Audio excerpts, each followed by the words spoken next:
Para iniciar.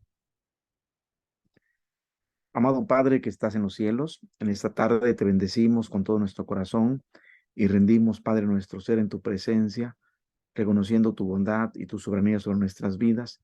Gracias, Dios, por este tiempo que nos regalas. Permite que el estudio de esta tarde sea de bendición para todos, que la unción de tu Espíritu Santo sea con todos nosotros y que nos uses para la honra y gloria de tu nombre. Queremos agradecerte estos favores con el perdón de nuestros pecados, en el nombre de Cristo Jesús. Amén. Muy bien, voy a poner la presentación para iniciar la clase.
Muy bien, quedamos con el tema de ayer, el inicio.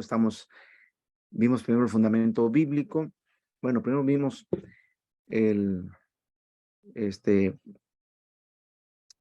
la primera fase implica la preparación, y allí está todos los fundamentos para poder sembrar iglesias, y nos toca el día de hoy el fundamento espiritual. Ayer vimos el fundamento bíblico y miramos todavía como referencia que lo asombroso del logro más importante en la historia del mundo es la extensión del evangelio en el primer siglo, es decir, cómo es que desde Jerusalén y con pocos haya extendido el evangelio a todo el imperio, a casi todo el imperio. Y la pregunta aquí para nosotros se ha puesto a pensar eh, que cómo les pareció a los apóstoles el, en la gran comisión, cuando el Señor los llamó y los esperó allí en Galilea. Ahí los citó y allí les hizo este llamado, el de ir y hacer discípulos. Y ya comentamos el día de ayer que no manejaban ni siquiera bien el idioma, el materno que ellos tenían, y que su lenguaje pues era burla de sus paisanos, porque el acento era de galileos, eran gente inculta, gente sin letras, sin educación formal, y podemos agregar a esto que no tenían recursos económicos. ¿Y cómo esperar cumplir este gran mandato? Teniendo en cuenta esos factores que comento, que no contaban, como hoy contamos con muchos recursos: imprenta, la radio, la televisión, el teléfono, el automóvil, el correo electrónico, los aviones, los templos. Hay manera de fotocopiar el material, bajarlo de internet.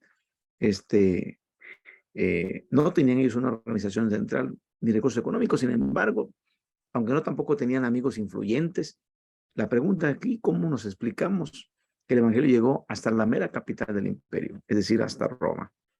Pues aquí lo importante es, lo que tenemos que resaltar, es que contra aquellos poderes eclesiásticos como el Sanedrín y aquel poder político y militar del Imperio Romano, la única razón por la que ellos pudieron trastornar el mundo y transformarlo fue a través del poder y la presencia del Espíritu Santo. Entonces vamos a hablar esta parte del fundamento espiritual basados en el Espíritu Santo. Y tenemos nosotros que tratar de entender que es bien importante depender del Espíritu Santo, la dependencia del Espíritu Santo. Si queremos nosotros en este tiempo iglesias, tenemos que enfocarnos a ese papel esencial, a ese papel vital, a ese papel crucial que tuvo y que tiene y que debe tener el Espíritu Santo en la extensión del Evangelio. Es decir, es el Espíritu Santo el que toca a las personas, es el Espíritu Santo el que cambia a las personas, es el Espíritu Santo el que convierte a las personas y es el Espíritu Santo el que establece la iglesia.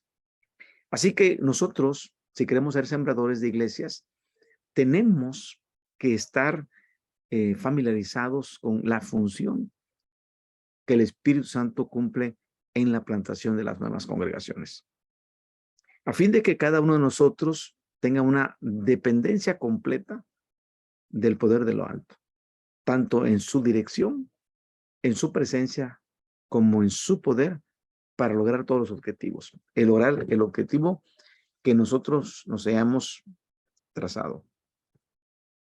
El Espíritu Santo da el poder para cumplir la misión. Y la palabra profética de Jesús, allí en Hechos capítulo 1:8, es que antes de él ascender a los cielos, él estuvo, dice la palabra, 40 días con sus discípulos, y dice la palabra allí en Hechos capítulo 1, que les estuvo compartiendo acerca del reino de Dios.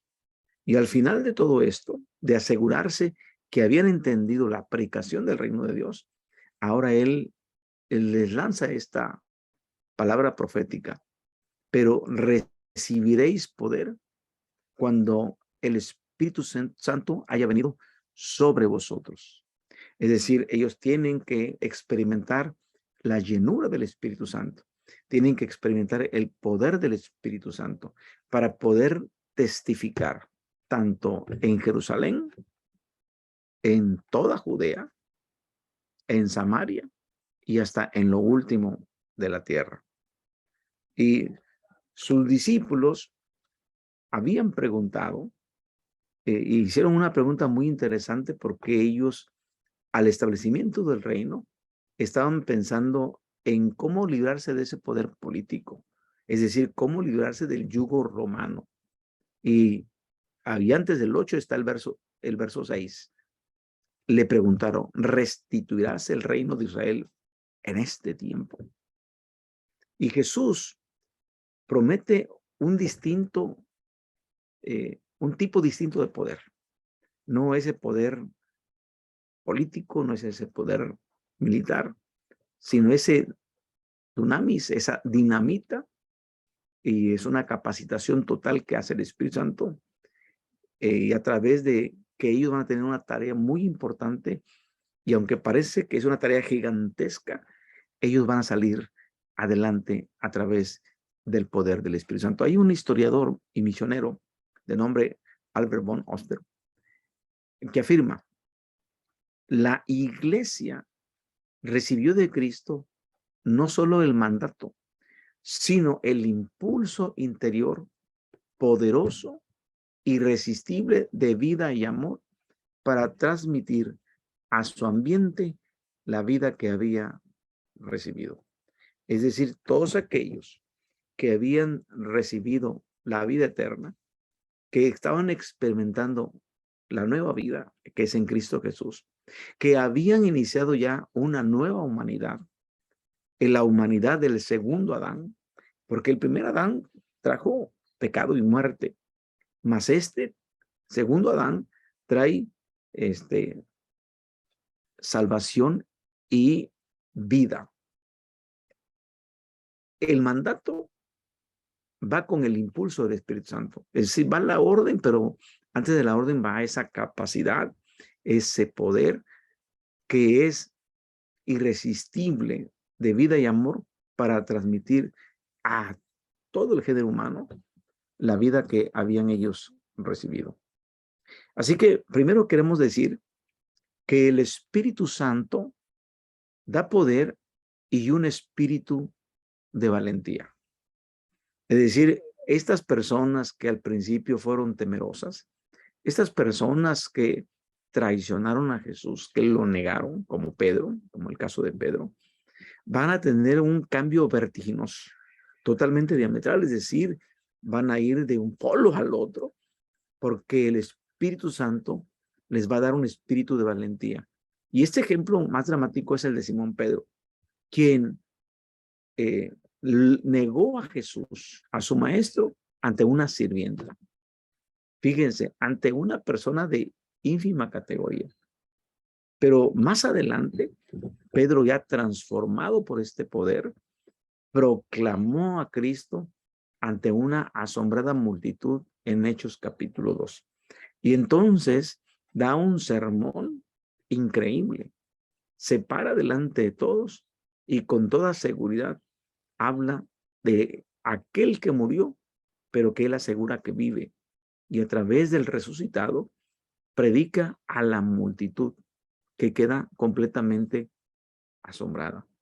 Y también lo vemos en Hechos capítulo 5. Ya no es el Pedro miedoso, sino ahora es el que puede enfrentar las autoridades que los habían encarcelado, que los habían golpeado y que les habían prohibido ya no hablar del nombre de Jesús. Los habían amenazado.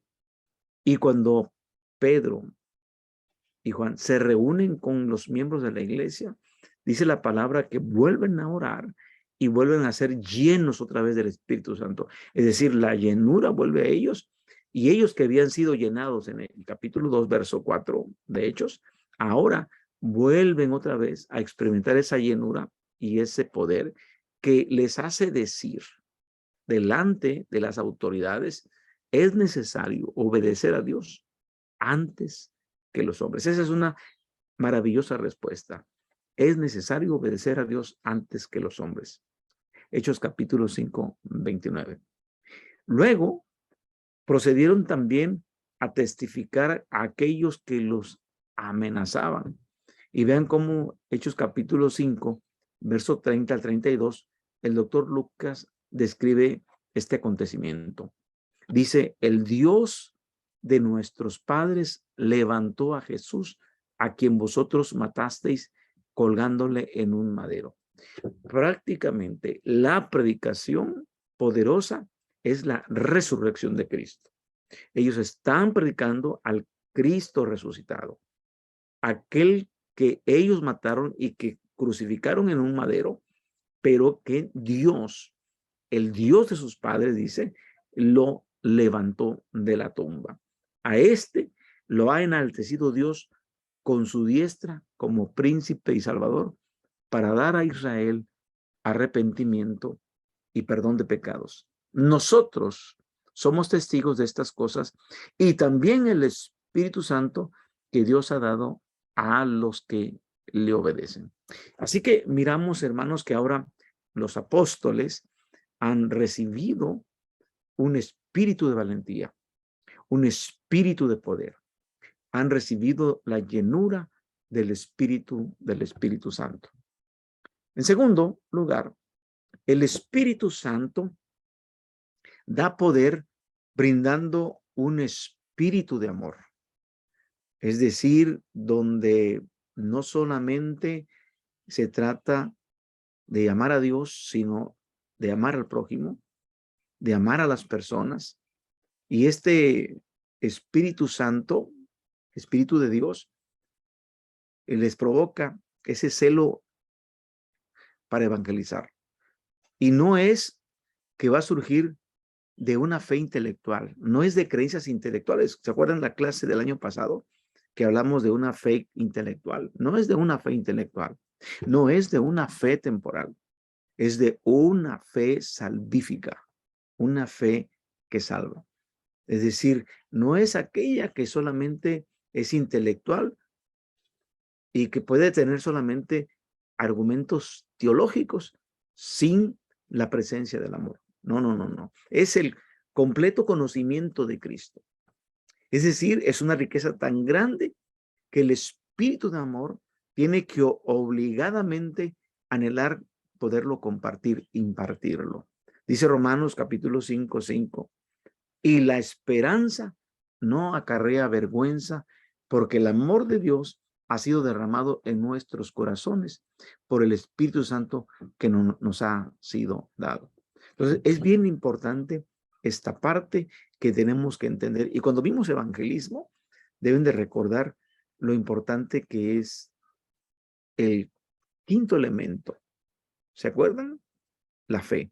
Y esta fe no es solamente intelectual ni de argumentos teológicos, sino es una fe basada en el amor producida por el Espíritu Santo. Tercero, el Espíritu Santo da poder inspirando las palabras de testimonio. Porque luego, a veces nos preguntamos, ¿qué puedo decir? No sé qué decir. Pero nosotros tenemos que ser sensibles al Espíritu Santo y Él nos va a recordar todas las cosas. Pero también es importante estudiar la palabra, estar en la palabra.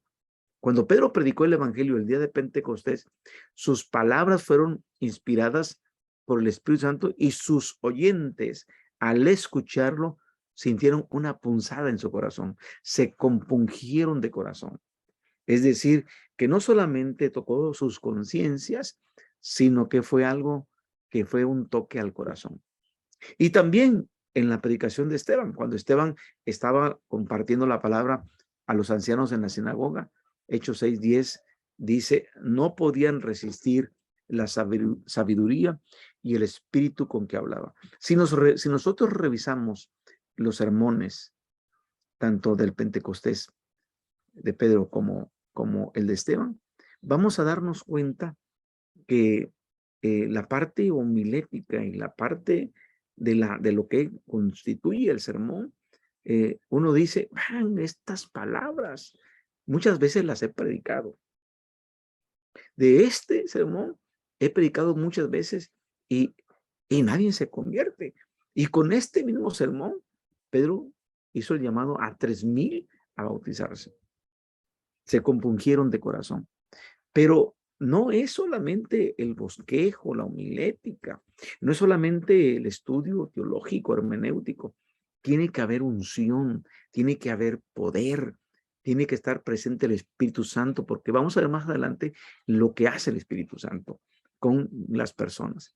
Así que a veces uno de nuestros temores como testigos para poder predicar, para poder proclamar el Evangelio, es que no sé, hermano, qué decir. Y la pregunta es, ¿cuándo usted creyó? ¿Usted creyó hace un mes? ¿Hace un año? ¿Tiene 30 años en la iglesia? ¿40 años en la iglesia? Y no ha traído nadie a los pies de Cristo. No tiene frutos delante del Señor.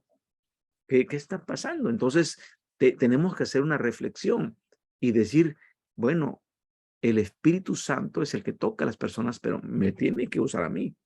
Y yo tengo que ver que es el Espíritu Santo el que me pone inspiración en mis palabras para poder testificar.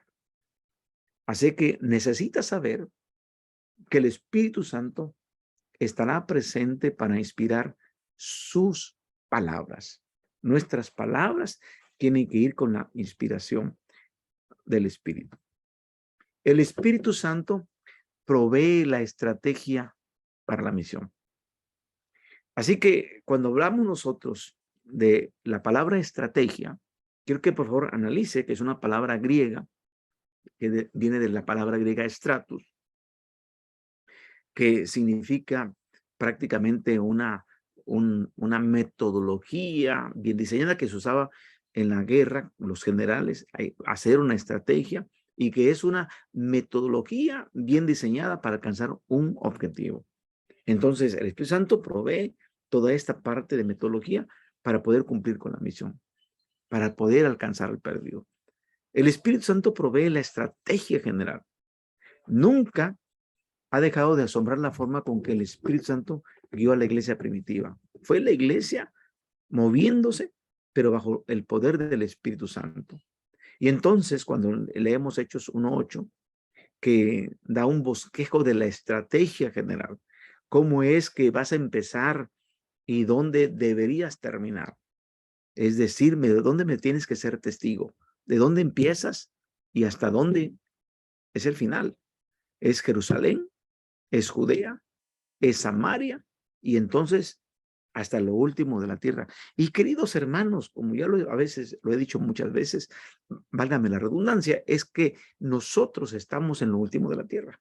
Si esto empezó en Jerusalén, ha trascendido hasta Argentina, Colombia, Venezuela, Uruguay, México, a todos los países y del mundo entero, y donde estemos es lo último de la tierra, porque esto trascendió de Jerusalén a Judea, de toda Judea hasta los samaritanos, Samaria.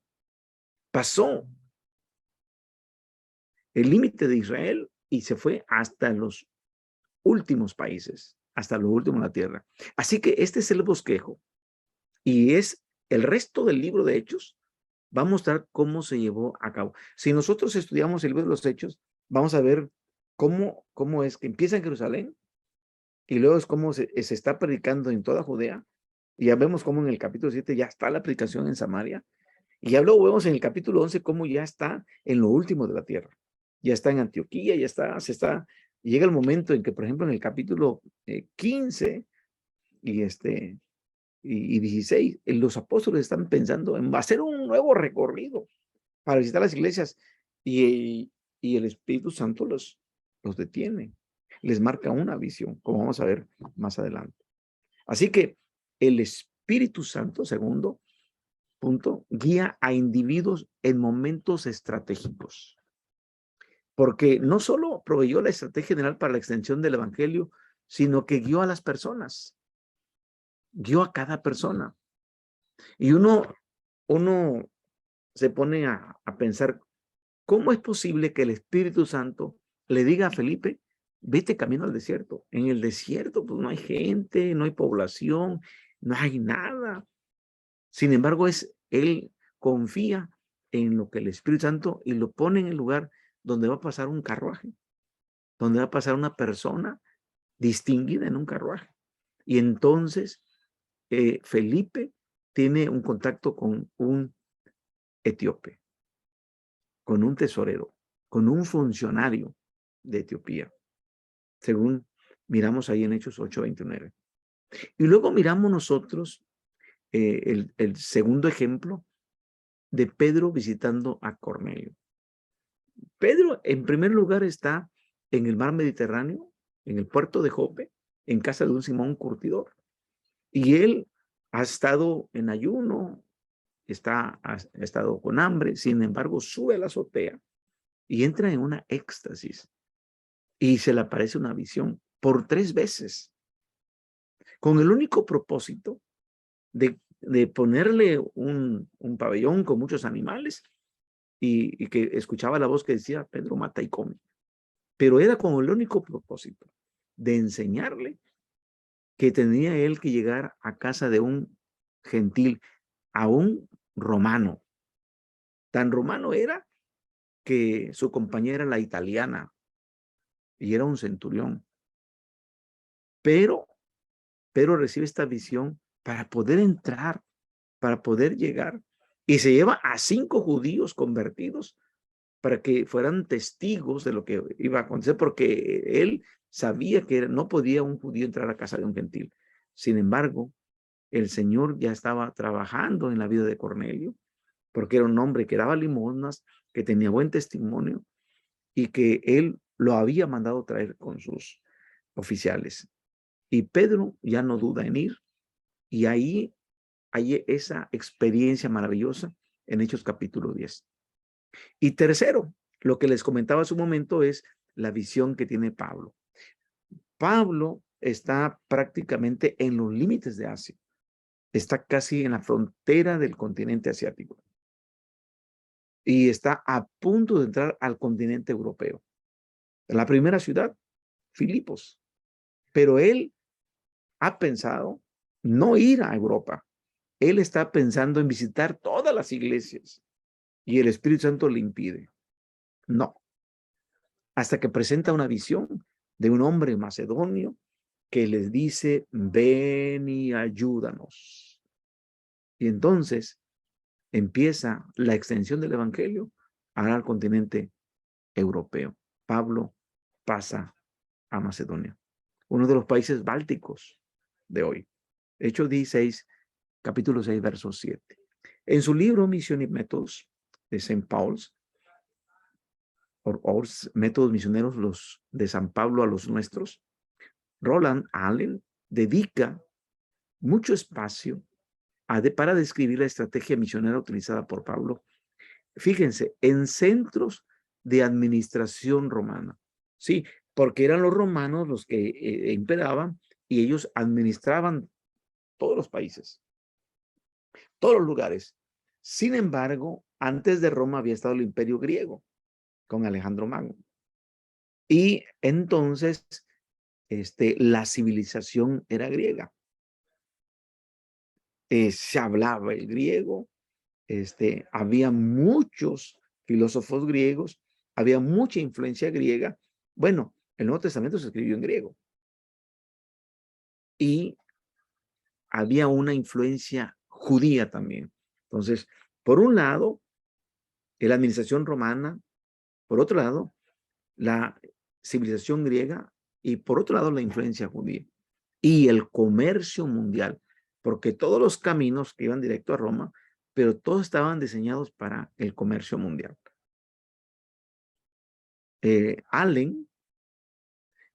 Roland Allen vuelve a dar esta explicación.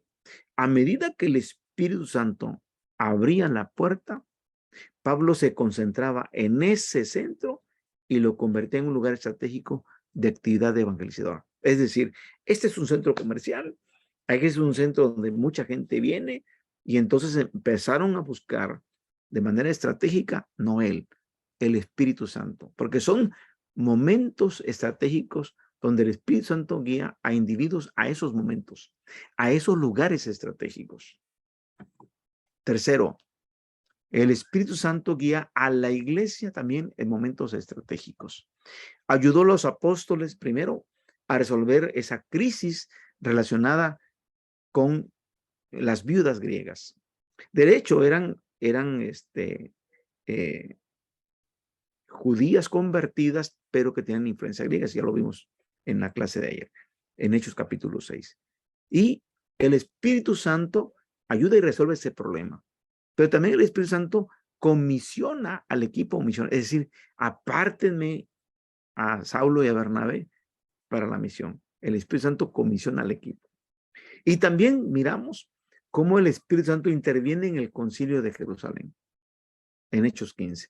Ayudó a los líderes de la iglesia a tomar una decisión sabia, una decisión correcta con respecto a qué se le debería de imponer a los gentiles convertidos. ¿Qué era lo que sí podían comer? ¿Qué era lo que no podían comer? ¿Qué era lo que tenían que hacer? Entonces, vean lo importante de lo que es la intervención del Espíritu Santo en el momento de la iglesia, en los momentos difíciles, en los momentos estratégicos.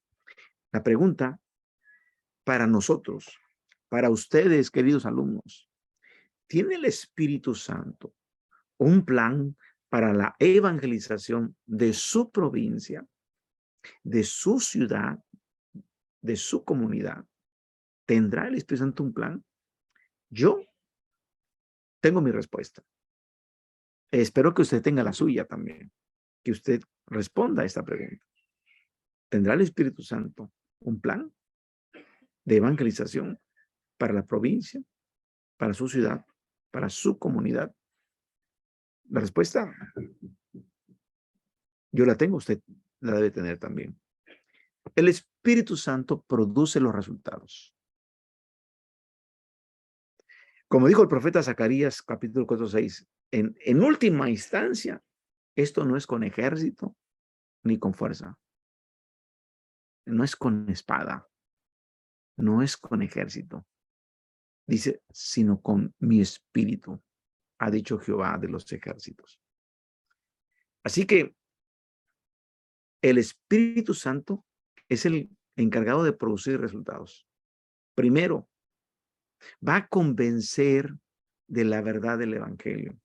Nosotros a veces nos desesperamos y decimos, no, es que ya le hablé muchas veces a esta persona y no entiende. Ya me cansé, que se vaya al infierno. Yo ya hay que... Y a veces nosotros hasta decimos palabras no correctas. Nosotros tenemos que entender que los que saben, para que una persona llegue a la conversión, cuando menos tiene que tener 7, escuche bien, 7 momentos para escuchar el evangelio. por lo menos. Así que hay personas que responden al primero, pero por lo general, 7 momentos. El Espíritu Santo es el que se debe de encargar de convencer de la verdad del Evangelio. Miren, vivimos en un mundo en las que las personas han cambiado la verdad de Dios por una mentira y adoran a la criatura en lugar del Creador. Es decir, miramos a pueblos enteros en procesiones, en momentos de que adoran a un palo, a una imagen, a una piedra, y que están ahí. Mi hijo estudia en la universidad y, y me comentaba, dice, papá, hay grupos en la universidad que es increíble, dice, están volviendo a adorar los dioses ancestrales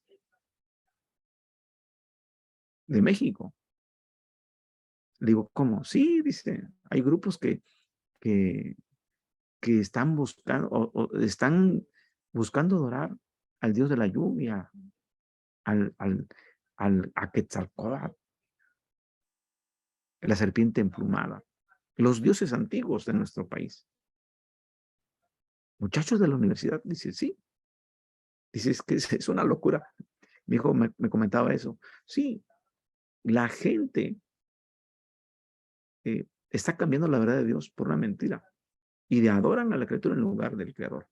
Ahora, la pregunta es, ¿cómo podemos convencer a la gente que tiene sus propios santos, profetas, altares, pagodas, libros, cuentas y astrólogos de que Jesús es el Hijo de Dios? Mi experiencia en La Habana, Cuba, al predicar, entramos a las casas y hay mucha santería. Y hay una mezcla entre la religión cristiana y la santería. Y hay totalmente un sincretismo terrible. Y uno dice, estamos en el año 2023, pero es la realidad de muchos pueblos, de muchas personas. ¿Cómo podemos convencer? Como diciendo, ¿con qué argumentos les decimos Jesús es el Hijo de Dios? Es, hermanos, solo por el poder del Espíritu Santo. Que el ser humano llega a conocer a Jesucristo. Y Pablo escribió en 1 Corintios 12:3. Nadie puede decir Jesús es el Señor sino por el Espíritu Santo. Personas que han estado sumidas en la santería, en la hechicería, en la brujería. He visto testimonio de hermanos que han sido rescatados de su pecado y han mencionado Jesús es el Señor, pero porque el Espíritu Santo les ha convencido. No es el resultado de mi persona. Tenemos que tener cuidado. No es el resultado de mi predicación, de mi retórica, de mi estudio de la Biblia. No, sí, me tengo que preparar, sí tengo que predicar, pero yo tengo que confiar que será el Espíritu Santo el que produzca los resultados. Que Dios esté tocando a la persona a través de su poder. Segundo, es el Espíritu Santo el que convence de pecado. No somos nosotros. A mí me ha tocado personas que me dicen, no, yo no he pecado, yo no soy pecador. No me siento pecador. Estaba yo predicando en Irapuato, Guanajuato, y una mujer así me dijo, no, yo no he pecado. Híjole, entonces yo dije, no, pues voy a hacerle prácticamente un examen diagnóstico aquí. Pero la voy a tratar de que ella se la descubra, pero no yo. Voy a dejar que el Espíritu Santo empiece a trabajar en su vida y la pueda convencer. Y dijo, voy a utilizar la ley de Dios. Pero hay que elegir a los hermanos, oren, oren, oren, para que sea el Espíritu Santo el que le haga el sentido. Muchas de las personas que tratamos perciben poco o nada del pecado. algunos, aunque se encuentran llenos de pecado, es más, ya ni lo sienten. Han llegado tanto a amar a las tinieblas en lugar de la luz que ya ni sienten el pecado. El pecado es cosa de todos los días y caminan, comen, sueñan, viven con el pecado. Ya es parte de su completa vida de todos los días. Mahatma Gandhi o Gandhi era, era un personaje que admiraba a Jesucristo y era de los que les gustaba mucho el Sermón del Monte, capítulo 5, 6 y 7 de Mateo, pero no aceptaba la idea de que él fuera pecador, porque él creía que los hindúes eran una raza más antigua. Dice, nosotros somos más antiguos que Jesús.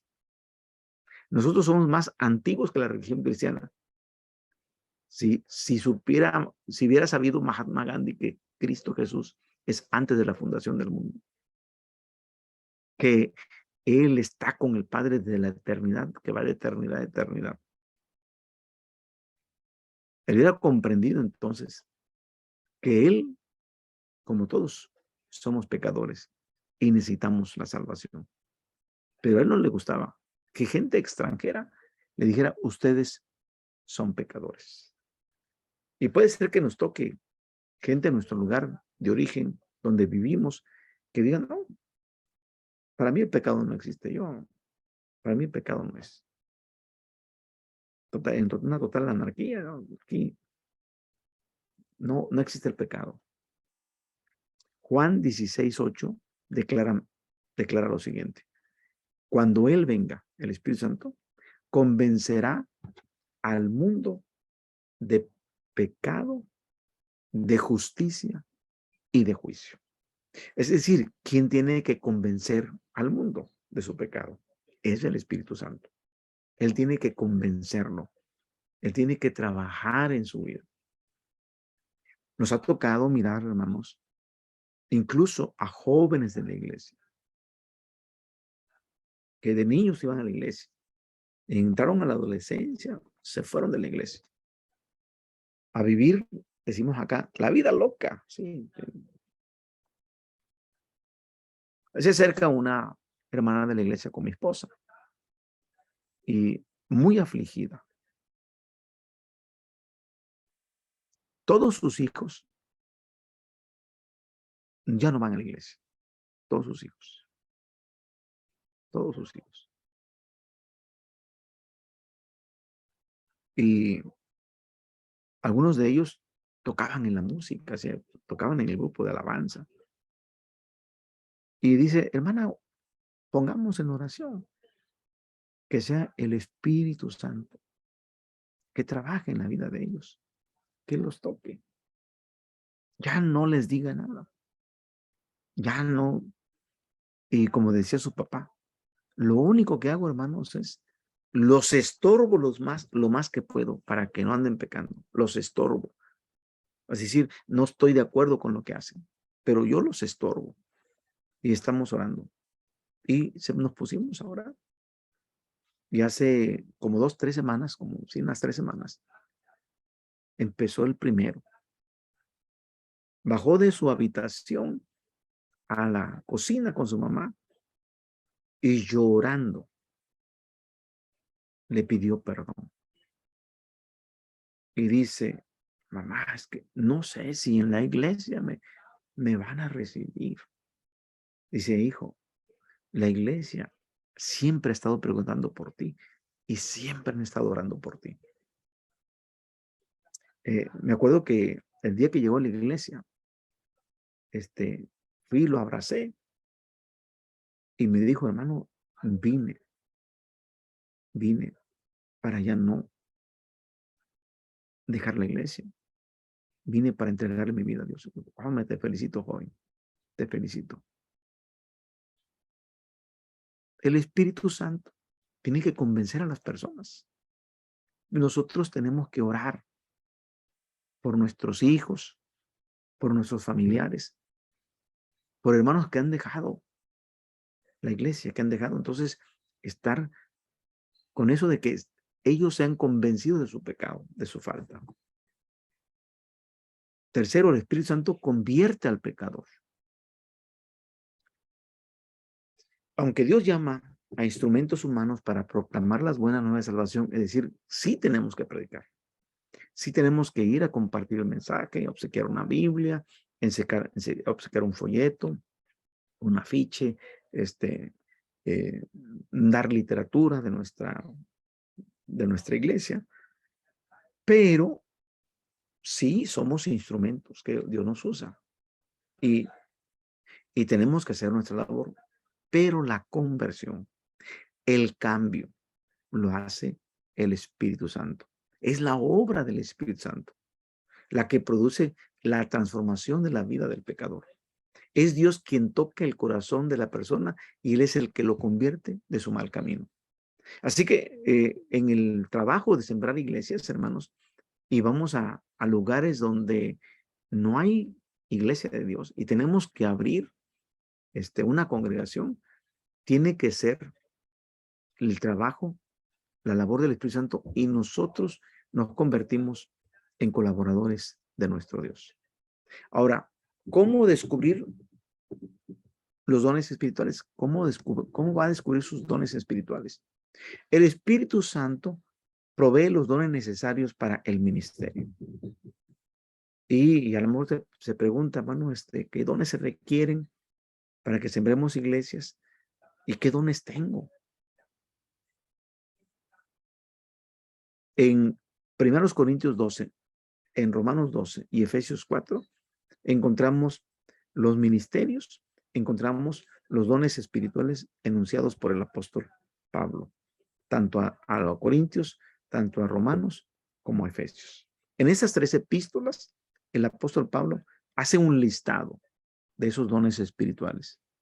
Y entre ellos, ese listado subraya y en su mente evangelización, predicación, enseñanza, fe, liderazgo, administración y ministerio y servicio. Como paso preliminar, el futuro sembrador de iglesias debe descubrir, haga un checklist de todos los dones espirituales y empiece a señalar con un marcador aquellos que Dios le ha provisto, que le ha dado. Y hay 3 actividades que nos pueden ayudar a descubrir y utilizar nuestros dones espirituales para sembrar iglesias. Y quiero empezar contando lo siguiente. Yo me bautizo siendo un estudiante de medicina. Ni me casaba, ni me titulaba como médico. Sin embargo, yo en esa edad, jovencito, me entregué al Señor. Y les comentaba ayer, me da pena decirlo, pero después del bautismo, aunque invité a mis compañeros de la facultad de medicina, no todos me acompañaron, pero los poquitos que me acompañaron vieron mi testimonio. No, luego fui un proclamador. Va uno y se acomoda a la banca. Y sí, busca ser fiel a su congregación, a los cultos. Y la pregunta aquí es que las palabras del ministro, cuando le está a usted bautizando, por la autoridad de Dios nuestro Padre, bajo la unción del Espíritu Santo, como ministro del Evangelio, yo te bautizo, impone mi nombre, Ricardo, para que recibas el perdón de pecados y el don del Espíritu Santo. Y esas palabras resuenan todavía en la mente. El perdón de pecados y el don del Espíritu Santo. Y luego uno se pregunta, ya Dios me perdonó, ya soy parte del cuerpo de Cristo. Ah, y el don del Espíritu Santo. Y tenemos hermanos en la iglesia que tienen muchos años y todavía no saben de qué se trata esto. Todavía no saben qué don tienen. Es más, no saben si ya lo están utilizando. Es más, allá a lo mejor ya lo descubrieron, pero no lo están usando. Entonces, esas actividades que nos ayudan a descubrir y también a usar nuestros dones. Examinar, es decir, estudiar lo que la Biblia dice. Vamos a la palabra. ¿Qué dice? ¿Qué dones son? Y luego explorar. Examine, luego explore. Utilice los dones espirituales para encontrar una confirmación de Dios y de las personas espirituales a nuestro alrededor. Y es decir, ya confirmé y ahora ejercite el don. Hay que poner en práctica los dones espirituales que han sido confirmados en nuestra vida. Y entonces vamos a poder abocarnos para poder trabajar en sembrar iglesias. Mientras no lo podemos hacer. Cuando descubro los dones que Dios me dio, entonces los empiezo a perseguir con paranoia y esquizofrenia, con locura, con locura. Uno tiene que estar súper enamorado de Cristo. Es en ese amor de Cristo. Uno entonces, cuando recibe los dones, hay que ponerlos en práctica, pero hay que seguirlos y perseguirlos con locura. Yo digo así, en forma de chascarrillo, con paranoia y esquizofrenia, con toda la locura posible. Y digo, esto es el don que Dios me ha regalado y yo no lo puedo esconder. Me va a pedir cuentas al Señor. Hay que trabajar los dones. Así que los dones del Espíritu, un atributo o habilidad, ese es un don dado por Dios para el creyente, para que él participe dentro del cuerpo de Cristo. En el cuerpo de Cristo tenemos diferentes dones. Aquí tenemos un himno muy viejito. Somos un cuerpo en Cristo con diferente don. Diáconos y ministros y la congregación. Es un himno muy viejito. Pero pues nomás lo cantan por cantar. Porque no se apropia eso. Aunque la Biblia nos lo dice. Aunque la palabra nos lo expresa. Y nosotros, como punto número 1, no lo examinamos. No lo exploramos. No lo practicamos. 3 puntos importantes. Examine, explore, practique. Examine, explore y practique. Número 1, administración. Es la habilidad de entender claramente las metas inmediatas y de largo alcance de una unidad del cuerpo de Cristo en particular. Y de trazar y llevar a cabo planes eficaces para el logro de esas metas. Y está en la primera carta de los Corintios, capítulo 12, verso 28. Entonces, algunos tienen la habilidad de administrar. Y entonces se puede hacer planes de trabajo a corto y mediano plazo, donde se involucren el trabajo de la iglesia, donde se hagan planes para lograr metas. Esa es la forma de administrar. Por eso, si no tenemos proyectos, si no tenemos planes, y esos planes no los ponemos en manos de Dios, no oramos a Dios, Señor, esto es lo que tenemos como visión, y ahora queremos ponerle esta visión, una misión, y queremos hacer un programa, una calendarización que tenga objetivos, que tenga metas, que sea medible, que sea alcanzable. Y entonces esta persona que tiene esta habilidad, que tiene este atributo, que tiene este don de ser un administrador. Segundo, discernimiento. Es la habilidad de saber si ciertas doctrinas o conductas que pretenden proceder de Dios son en realidad divinas, humanas o satánicas. Tenemos una hermana en la iglesia que tiene espíritu de discernimiento y está pendiente. Esto no está bien, esto no es de Dios. Y no es de Dios por esto, porque dice su palabra así, así, así. O, cuidado, esta persona trae un espíritu malo, trae un espíritu diabólico. Y cae que sí, que efectivamente es alguien que ha consultado hechicería, que ha consultado la ouija, que ha consultado esto, que tiene espíritu de demonio. Pero son personas que tienen ese discernimiento espiritual, no solamente para detectar una mala doctrina, porque tenemos que defender la sana doctrina, pero también aquellas conductas humanas que no son agradables para Dios.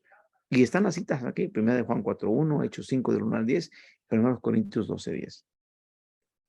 Tercero, el don de la evangelización. Miren que aunque no tenemos todos el don de la evangelización, todos tenemos que ser evangelistas, porque es la labor de ir y hacer discípulos. Pero la evangelización es la habilidad de comunicar el evangelio a los no creyentes, de manera que hombres y mujeres se conviertan en discípulos de Jesús y sean miembros responsables del cuerpo de Cristo. Es decir, lleguen a bautizarse y lleguen a estar en un proceso de discipulado donde se les están enseñándoles a que guarden todas las cosas. Y están las citas de ahí de Efesios 4:11 y Hechos 21:8. Número 4, el don de la exhortación. La habilidad de dar palabras de consuelo y aliento a otros miembros del cuerpo de Cristo, de manera que se sientan ayudados y sanados. Romanos 12:8, Hechos 4:36 y Filipenses 4:2. El ejemplo bien claro es el ejemplo de Bernabé. A mí me encanta que haya Bernabés en las iglesias. Aquellos que siempre están exhortando a otros, como dice Hechos capítulo 11, verso 23, dice, cuando llegó, vio la gracia de Dios y se regocijó y les dijo, por favor, pongan propósito en su corazón para permanecer fieles a Dios. Sean fieles a Dios. Los está exhortando, los está animando, los está motivando. Está pendiente de quién no vino a la iglesia. Está pendiente, él no es el pastor. Él es un miembro de la iglesia que está pendiente quién no vino y él ya fue, en la semana ya fue a visitarlo. Ya fue a exhortar al hermano, a la hermana.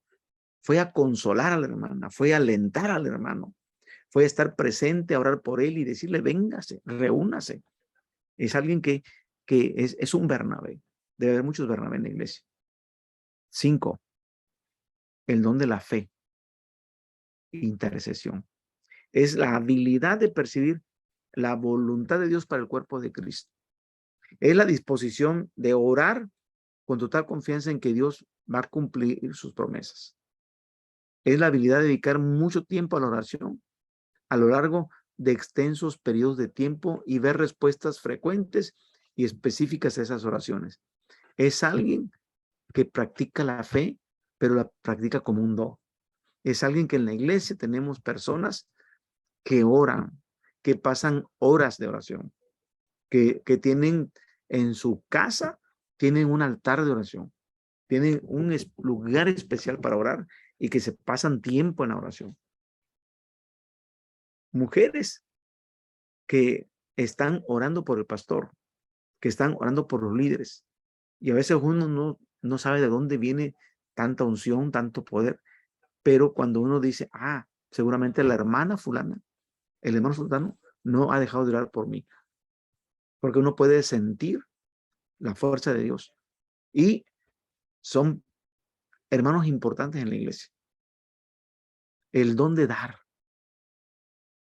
la habilidad de contribuir recursos materiales a la obra del Señor con alegría, con gozo, con entusiasmo, con libertad, a fin de que cuando doy, me gozo porque hay bendición para otras personas. Y uno se da cuenta del resultado de sus dádivas. Cómo éstas llegan hacia los necesitados. Así que hay hermanos en la iglesia que tienen el don de dar, que se vacían, que no están pensando en ellos, están pensando en el otro. Y que no les importa quedarse sin zapatos si al otro le falta darle sus zapatos. Es el que contribuye con recursos, no solamente espirituales, sino con recursos materiales, que está pendiente de la necesidad. Ayuda, servicio o ministerio. 3 palabras así que debe ser sinónimo. Es la habilidad de identificar necesidades no suplidas y dedicar sus talentos a llenar esas necesidades, haciendo posible de esa manera que otros aumenten su efectividad en el uso de sus propios dones. Así que es un don que no solamente tiene que ver con la parte material, sino también con la parte espiritual. ¿Por qué? Porque están a cargo a veces de las ayudas en los ministerios. Están viendo que otros talentos tienen que ser animados y motivados, que podemos nosotros hacer que otros aumenten su efectividad en el uso de sus propios dones. Y entonces es como un don que catapulta, que hace sinergia con los demás dones. El don del conocimiento. El don del conocimiento es la habilidad especial de descubrir, pero también de acumular, de analizar y clarificar información e ideas que son pertinentes para edificar el cuerpo de Cristo. No es alguien que recibe conocimiento y que se está volviendo hidrópico, llenándose de agua. No. Es alguien que es una fuente, que le llega agua y salpica a otros, que le llega agua y salpica a otros. Ese conocimiento le ayuda a bendecir el cuerpo de Cristo, a edificar el cuerpo de Cristo. Está allí porque es alguien que le gusta el estudio, la preparación, clarifica la información, pero está para proveer, para dar ese conocimiento. No es alguien que se toma el derecho de decir sé más que tú. No, es decir, te apoyo porque ya estudié, porque ya tengo el conocimiento, porque puedo edificar el cuerpo de Cristo. 9, liderazgo o autoridad. Es la habilidad de establecer metas que coinciden con los propósitos de Dios para el futuro y comunicar estas metas a otros de manera que voluntaria y armoniosamente trabajan unidos a fin de lograr las metas para la gloria de nuestro Dios. Romanos 12:8. Así que podemos nosotros tener liderazgo, pero liderazgo con autoridad. Y que pueden ser pastores, ministros, misioneros o alguien que está ejerciendo un ministerio con liderazgo. Y el número 10, misericordia. Es la habilidad de sentir auténtica preocupación por los individuos. Y esto es un don que Jesús tenía, que él le sentía en su corazón y veía con misericordia a la gente, al pobre, al necesitado, al enfermo, al extraviado, al que está sumido en el pecado, verlo con misericordia, la habilidad de sentir una preocupación por las personas. Crean o no, es decir, sean creyentes o no. Aquellos que sufren física, mental, psicológica, emocional, y es volcarnos, preocuparnos por ellos y hacer actos de bondad que reflejemos el amor de Cristo y podamos aliviar el sufrimiento de las personas. Ese es el don de la misericordia. El de pastorear. No todos están llamados a ser pastores, pero el que ha sido llamado al pastoreo es la habilidad de estar en el cuidado de las personas, de las almas, del grupo de creyentes. Para ello se necesita dedicarles tiempo, dinero y esfuerzo. Buscar que nuestras ministraciones para las personas, su único objetivo es que tengan un bienestar espiritual. Número 12, de servicio. Es la habilidad de identificar necesidades no suplidas y usar los recursos disponibles, no solamente los nuestros, sino incluso de la organización, para ayudar a lograr los resultados deseados. Está en la cita, 2 Timoteo 1, 16 al 18, Romanos 12, 7, Hechos 6, 1 al 7, Tito 3, 14 y Gálatas 6, 2 al 10.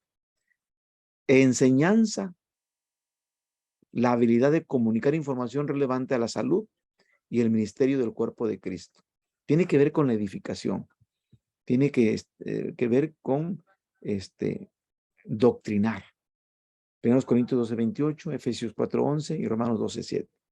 Y por último, que es el 14, sabiduría, que es la habilidad sobre cómo el conocimiento dado puede aplicarse a necesidades específicas que aparecen en el cuerpo de Cristo. Es decir, cómo personas que tienen la sabiduría, tienen los años, tienen el bagaje, la experiencia, y que usando ese don, ellos pueden suplir necesidades específicas de personas que están viviendo momentos críticos, difíciles, y que un consejo, que una plática puede hacer totalmente un cambio total en sus vidas.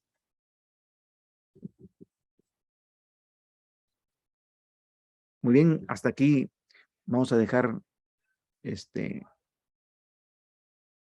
tiempo para un descanso de 10 minutos.